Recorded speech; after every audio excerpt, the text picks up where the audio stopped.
अस्सलाम वालेकुम। आज हम बनाएंगे हैदराबादी स्टाइल मटन दम बिरयानी। लंबे लंबे खुशबूदार चावल और जूसी मटन दम पर पकी हुई ऐसी बिरयानी जिसकी खुशबू से पूरा घर आपका महक उठेगा। हर एक दाना खिला खिला होगा और मसाले एकदम बैलेंस होंगे। टेस्ट इतना ज़बरदस्त होगा कि आपको ना इसको बार बार बनाने का मन करेगा। तो सबसे पहले बिरयानी के लिए एक खुशबूदार मसाला तैयार करेंगे। 1 टीस्पून ज़ीरा और 1 टीस्पून शाही ज़ीरा लेंगे। 1 इंच का दालचीनी का टुकड़ा लेंगे। 1 टीस्पून काली मिर्च लेंगे। 5-6 लौंग लेंगे। एक बड़ी इलायची लेंगे। 2 बादियान के फूल लेंगे और 7-8 छोटी इलायची और एक छोटा सा टुकड़ा जायफल का और एक जावित्री का टुकड़ा लेंगे। इन सभी मसालों को ना हमें डायरेक्टली एक मिक्सी के जार में डालना है और इनका एक फ़ाइन पाउडर तैयार कर लेना है। तो ये बिरयानी का खुशबूदार मसाला हमारा तैयार हो गया है। चलिए इस मसाले को भी साइड में रख देते हैं। इधर मैंने मटन ले लिया है। मैं ये रेसिपी मटन में बना रही हूँ। आप अपनी पसंद का कोई भी मीट ले सकते हैं। तो 1 किलोग्राम मैंने मटन ले लिया है और मटन को सबसे पहले मैरिनेट कर लेते हैं। 3 टेबल स्पून इसमें लहसुन अदरक का पेस्ट शामिल कर देंगे। पाउडर्ड मसालों में डालेंगे 3 टीस्पून धनिया का पाउडर, 2 टीस्पून नमक, 1 टीस्पून भुने हुए जीरे का पाउडर, 1 टीस्पून गरम मसाला, 1/4 टीस्पून छोटी इलायची का पाउडर है तो डालिए वरना स्किप कर सकते हैं, वैसे खुशबू अच्छी आ जाती है इस पाउडर से। और 1 टीस्पून भर के लाल मिर्च का पाउडर और 1 टीस्पून कश्मीरी लाल मिर्च का पाउडर मैंने इसमें शामिल किया है। साथ में जो खुशबूदार बिरयानी का मसाला हमने शामिल बनाया था ना, वो सारा मसाला हमें इसमें इस टाइम पर शामिल कर देना है। और 1 कप यानी कि 250 ग्राम इसमें दही डाल देंगे और नींबू का रस डाल देंगे। 2 टीस्पून के करीब नींबू का रस डाला है मैंने। 10 से 11 हरी मिर्च को मिक्सी में दरदरा पीस लिया था, ये हम इसमें शामिल कर देंगे। 1 टेबल स्पून भर के है हरी मिर्च पिसी हुई। और ये आधा कप धनिया और आधा कप पुदीने के पत्ते मैंने इसमें डाल दिए। हैदराबादी बिरयानी में हरे धनिया और पुदीने का इस्तेमाल मैंडेटरी होता है, तो थोड़ा थोड़ा डालिएगा लेकिन ज़रूर डालिएगा।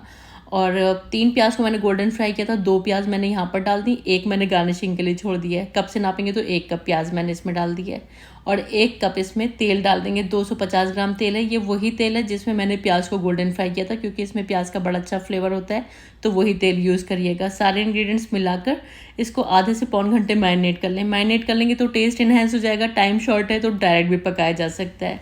और जब मटन मैरिनेट हो जाएगा इसको एक प्रेशर कुकर में ट्रांसफ़र कर देंगे। प्रेशर कुकर में पका लेंगे तो फास्ट कुकिंग हो जाएगी। वैसे खुले बर्तन में भी पका सकते हैं। 1 से 1.5 घंटा आपको पकाना होगा खुले बर्तन में। अभी मैंने प्रेशर कुकर की लिड लगा दी। हाई फ्लेम पर 1 सीटी आने के बाद गैस की फ्लेम को मैं धीमा कर दूंगी और लो फ्लेम पर पकाऊंगी मैं इसको 8 मिनट के लिए। इससे ज़्यादा मत पकाएगा क्योंकि मटन को हमें 80% तक कुक करना है, बाकी का दम के टाइम पर कुक हो जाएगा। हल्की सी इसमें कसर रखिएगा। अब यहाँ पर जब मटन गल जाए और प्रेशर खुद से निकल जाए तब हम गैस की फ्लेम को ऑन करेंगे और जो भी एक्स्ट्रा पानी दिखाई दे रहा है इसको हाई फ्लेम पर ड्राई कर लेंगे। मटन को पकाते टाइम मैंने पानी नहीं डाला था। मटन और दही ने अपना पानी रिलीज़ कर दिया था और आप देख सकते हैं अच्छा खासा पानी रिलीज़ कर दिया था। अब जब ये आप इसको भून रहे हो ना तो थोड़ा सा इसमें से तीरा यानी कि तेल निकाल लीजिएगा। इसका इस्तेमाल जब बिरयानी की लेयर्स लगाएंगे उस टाइम पर कर लेंगे, असेंबलिंग के वक्त पर।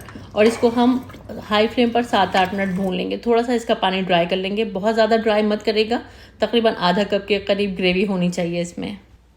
चलिए इसको साइड में रखते हैं। इधर चावल के लिए पानी उबाल लेंगे। 3.5 लीटर के करीब मैंने पानी उबाला हुआ है। 2-3 तेज़ पत्ते, 1 टीस्पून शाही ज़ीरा, 2 इंच का दालचीनी का टुकड़ा, 4-5 लौंग और 2-3 छोटी इलायची इसमें शामिल कर देंगे। 2 टेबल स्पून तेल भी डाल देंगे जिससे कि चावल खिले खिले रहेंगे। और 1 टेबल स्पून नींबू का रस डाल देंगे, इससे भी चावल आपके खिले खिले रहते हैं और एकदम वाइट बनकर रेडी होते हैं, सफ़ेद चावल बनेंगे। और नमक डाल देंगे तो 3 टेबल स्पून मैंने इसमें नमक डाला है। नमक थोड़ा तेज़ महसूस होना चाहिए, जब आप टेस्ट करेंगे ना एकदम सॉल्टी आपको महसूस होना चाहिए, तभी परफेक्ट रहता है आपका नमक चावलों में, बिरयानी में। चलिए अब ये 4 कप यानी कि 800 ग्राम बासमती लॉन्ग ग्रेन राइस हैं जिनको आधे घंटे के लिए मैंने भिगो दिया था। तो ये गैलेक्सी 1121 जंबो राइस है। अक्सर आप लोग पूछते हैं कौन सा चावल यूज़ किया है। कोई भी अच्छी ब्रांड का आप यूज़ कर सकते हैं, जो भी आप पसंद करते हो। और लॉन्ग ग्रेन राइस का इस्तेमाल करिएगा और हाई फ्लेम पर इसको पकाइएगा 6-7 मिनट के लिए। और जब चावल आपके पक जाएं, तकरीबन 80% इसको कुक करना है। आधा कप पानी निकाल लीजिएगा, बिरयानी में दम के टाइम उसको यूज़ कर लीजिएगा। और ये देखिए 80% तक चावल कुक है। हल्की सी इनमें कसर है, हल्की कसर रखना ज़रूरी है जो कि दम के टाइम पर पूरी हो जाएगी और इससे चावल आपके खिले खिले बनते हैं। अब बिरयानी की असेंबलिंग कर लेंगे। तो चावलों को मैंने छान लिया है, पानी को फेंक देना है आपको। और अब बिरयानी की लेयर्स लगा देंगे। तो बर्तन में सबसे नीचे थोड़ा सा तेल लगा लीजिएगा, जो कि आपने निकाला हुआ है ना, जो आपने तीरा निकाला है, थोड़ा सा लगाकर चावल को मैं 3 हिस्सों में डिवाइड कर दूंगी। पहली लेयर मैंने यहाँ पर लगा दी। थोड़ी सी तली हुई प्याज, हरे धनिया और पुदीने के पत्ते इसमें डालेंगे। और अब जो आपकी ग्रेवी है वो आधी ग्रेवी आपको यहाँ पर डाल देनी है, आधी बाद में यूज़ करेंगे। तो मैं यहाँ पर लेयर्स में यहाँ पर बिरयानी असेंबल कर रही हूँ। आप चाहें तो नीचे पूरी ग्रेवी लगा दें, ऊपर चावल लगा दें, अपने सहूलियत के हिसाब से। अब मैंने फिर से इसके ऊपर चावल डाल दिए, फिर से हरी धनिया पुदीने वगैरह के पत्ते डाल दिए और बाकी की बची हुई सारी ग्रेवी डाल दी। बस इसको इवनली स्प्रेड करके बाकी के बचे हुए सारे चावल इसके ऊपर डाल दीजिएगा और फिर से इसको आप धनिए, प्याज और पुदीने वगैरह के साथ गार्निश कर लीजिए इस तरह से।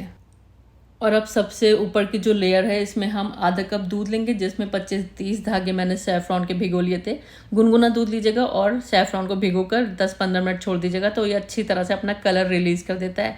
बाय द वे सैफ़्रॉन यानी कि केसर नहीं है तो येलो फूड कलर भी आप यूज़ कर सकते हैं। अब जो चावलों का पानी निकाला था वो चावल का पानी भी हमें इसमें इवनली इस तरह से डाल देना है और 1 टीस्पून के करीब केवड़ा वाटर भी मैं इसमें डाल रही हूँ। आप चाहें तो केवड़ा वाटर स्किप कर सकते हैं क्योंकि ऑलरेडी हमने सैफ़्रॉन का पानी डाला हुआ है। अब जो हमने तीरा निकाला हुआ था वो सारा तीरा इसमें इस तरह से फैलाते हुए डालेंगे। इस तरह से डालेगा कि ये सारे चावलों पर इवनली फैले, जिससे कि जो सभी चावल हैं आपके एकदम खिले खिले रहेंगे। थोड़ा सा देसी घी मैं डाल रही हूँ 1 से 2 टेबल स्पून लास्ट में, खुशबू और टेस्ट दोनों बढ़ जाएगा इससे।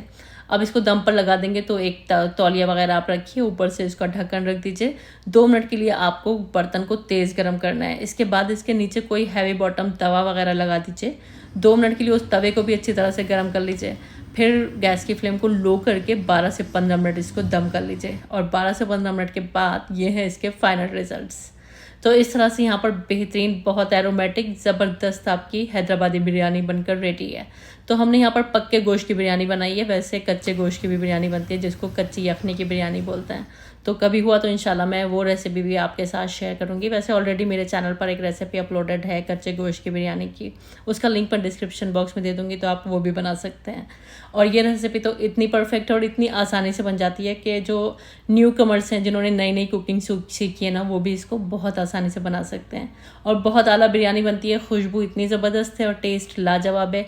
बस खाना शुरू करता है बंदा तो उसका हाथ रोकना मुश्किल हो जाता है, ये इतनी मज़े की बनती है। तो एक बार इस रेसिपी को ज़रूर ट्राई करिए और मुझे ज़रूर बताइए आपकी हैदराबादी दम बिरयानी कैसी बनी। मुझे पूरी उम्मीद है एक बार बनाने के बाद आप इसको अक्सर बहिश्तर बनाएंगे, आपको बहुत पसंद आएगी। रेसिपी को ट्राई करने के बाद मुझे अपने फीडबैक्स ज़रूर दीजिएगा, क्योंकि मुझे हमेशा आपकी फीडबैक्स का इंतज़ार रहता है। वीडियो कैसी लगी कमेंट बॉक्स में ज़रूर बताइएगा। वीडियो देखने का बहुत बहुत शुक्रिया। अल्लाह हाफिज़।